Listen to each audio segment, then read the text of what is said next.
ఇయ్యడు. ఒక 2 ఏళ్ళు కష్టం ఉంటుంది. గెలిచిన సర్పంచులు ఉప సర్పంచులు యాదికి పెట్టుకోండి, ఇంకొక 2 ఏళ్ళు కష్టం ఉంటుంది.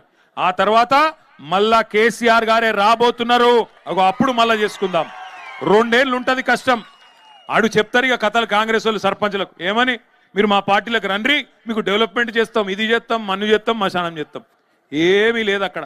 ఎమ్మెల్యేలకే పైసలు లేవు, మీకేమిస్తారు వాడు.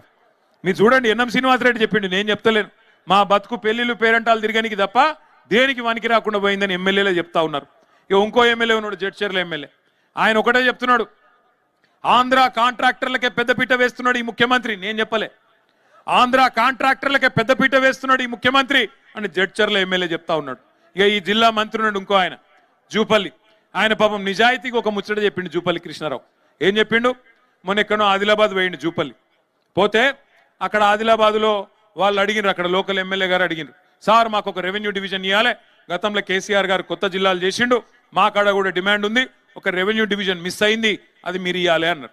అంటే జూపల్లి కృష్ణారావు నిజాయితీగా చెప్పిండు పాపం, ఇగో నేను మళ్ళా గెలుస్తానో లేదో తెలియదు, మా ప్రభుత్వం మళ్ళా వస్తుందో రాదో తెలియదు, నేను హామీలు ఇయ్యా అన్నాడు.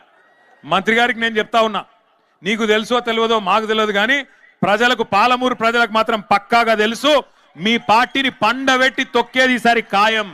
14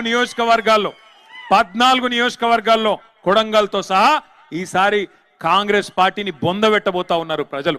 అందులో ఈ జిల్లాలను ముడితే మాత్రం, వనపర్తి, నారాయణపేట, గద్వాల జిల్లాలను ముడితే మాత్రం అగ్గి రగులుకుంటది, మళ్ళా కాంగ్రెస్ ను దహించి వేస్తదనే మాట కూడా నేను హెచ్చరిస్తా ఉన్నా.